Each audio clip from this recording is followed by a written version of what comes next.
अस्सलामुअलैकुम, क्या हाल चाल है तमाम होम मेकर्स के। थोड़े बहुत चेंजेस अगर हम अपनी रूटीन में लेकर आ जाएं तो इससे हम ना तो सिर्फ अपना टाइम सेव कर सकते हैं बल्कि अपने स्ट्रेस को भी रिड्यूस कर सकते हैं और घरदारी हमारे लिए काफ़ी हद तक आसान भी हो सकती है।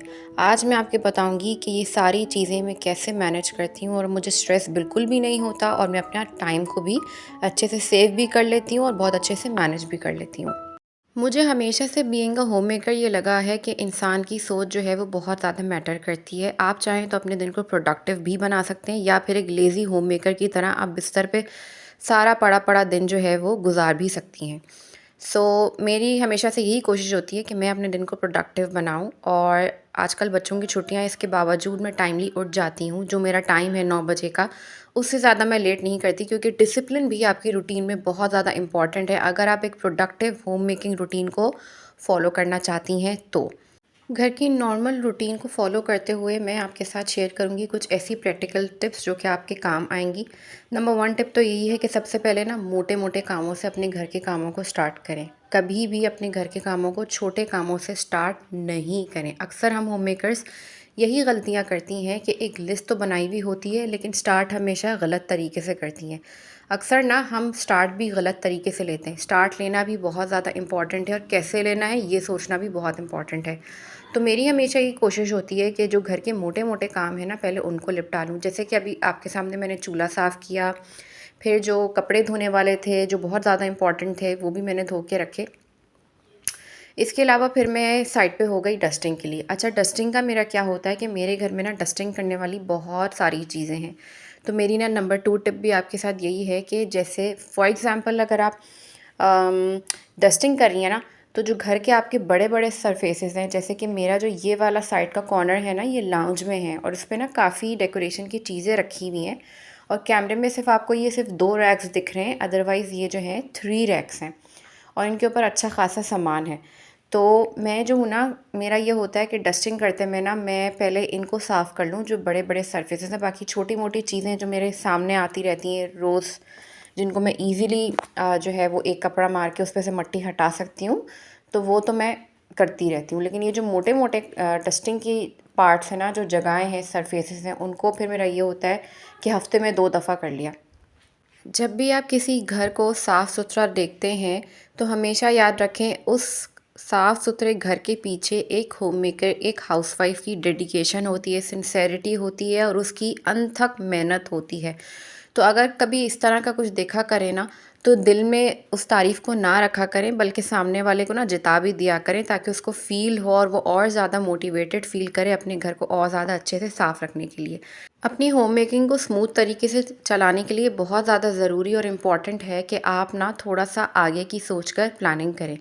जैसे कि अभी ना मैंने आलू जो है वो उबाल के रख लिए थे क्योंकि मेरे घर में मेरे बच्चे जो हैं वो आलू के कटलेट्स बहुत ज़्यादा शौक से खाते हैं और चिकन का भी अक्सर मैं यही करती हूँ कि ना ज़्यादा थोड़ी क्वांटिटी में बॉईल करके रख देती हूँ, फिर हाफ़ यूज़ कर लेती हूँ और हाफ़ को जो है ना वो पैकेट में बना के फ्रीज़ कर देती हूँ। इस तरीके से बड़ी आसानी होती है। अगर कोई मेहमान वगैरह आ जाएँ या बच्चे एकदम से कोई डिमांड कर दें या आपका दिल चाहे, तो एटलीस्ट आपके पास वो चीज़ ही हाफ़, वो जो चीज़ है ना वो हाफ़ हुई हुई होती है डन। तो आपको इतनी प्रॉब्लम नहीं होती और ना ही आपका टाइम जो है ना वो इतना ज़्यादा कंज़्यूम होता है।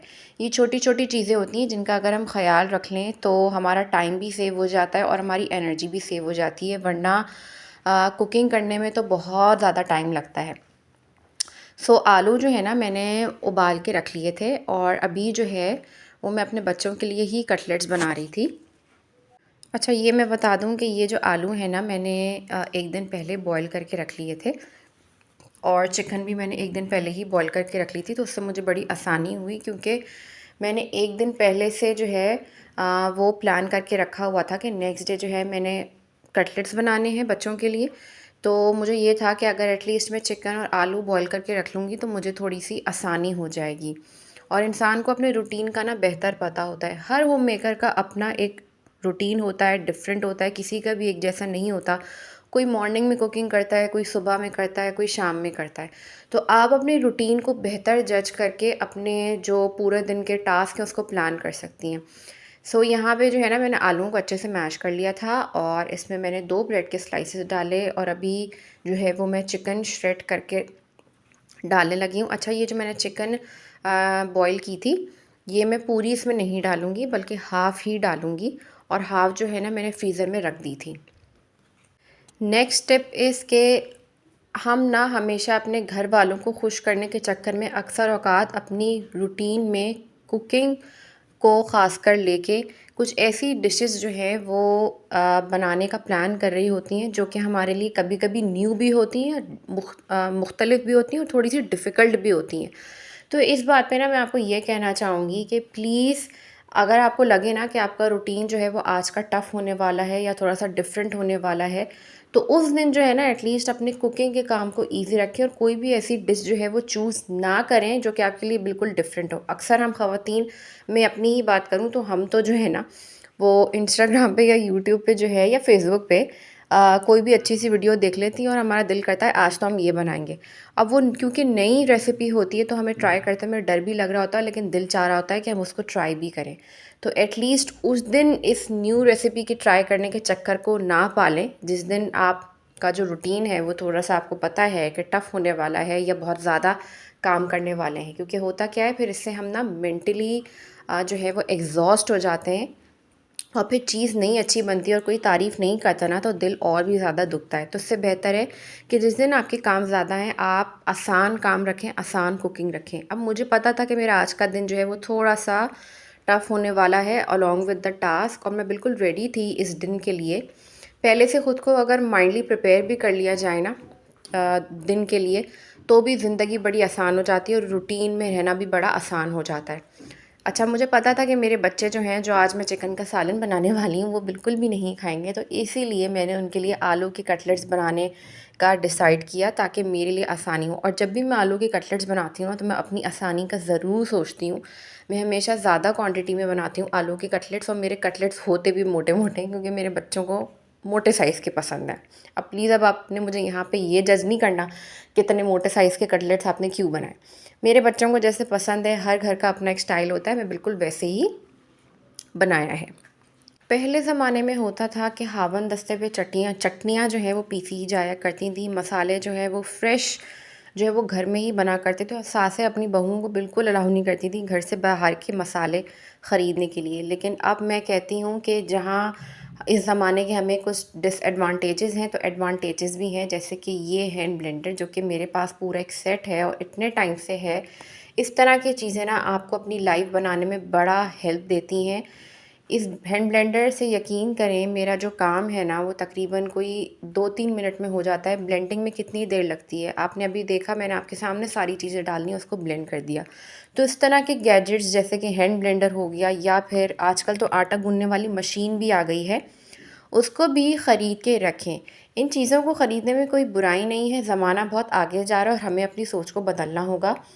ये जो चीज़ें हैं ना, इससे हमारी ही लाइफ में जो है वो काफ़ी ज़्यादा मैं कहती हूँ एक अच्छा इम्पैक्ट पड़ रहा है, मतलब ये हमें बहुत ज़्यादा हेल्प दे रही हैं। तो अगर इस तरह की चीज़ें हम ख़रीद के अपनी ज़िंदगी आसान बना सकते हैं किचन के अंदर, सो व्हाई नॉट। अच्छा, मेरे घर में जब भी सौदा आता है, ख़ास करके जब गोश्त वग़ैरह आता है, चिकन आती है बाज़ार से, तो मैं ना हमेशा जो है वो बोनलेस चिकन लाज़मी मंगवाती हूँ, क्योंकि बोनलेस चिकन को ना घर में रखने से काफ़ी ज़्यादा ऑप्शंस आपके दिमाग में होते हैं, आप बहुत कुछ बना सकते हैं। और मैं लिटरली बहुत कुछ बना भी चुकी हूँ। आने वाली वीडियोज़ में इंशाल्लाह आपके साथ इरादा है कि बोनलेस जो चिकन आपके घर में उससे आप कैसे नगेट्स बना सकते हैं, स्ट्रिप्स बना सकते हैं, कोफ्ते बना सकते हैं, ये सब चीज़ें ना मेरे माइंड में हैं कि मैंने इनकी रेसिपीज़ आपके साथ शेयर करनी है। बोनलेस के होने से ना आपके घर में बहुत ज़्यादा आपको फ़ायदा हो जाता है।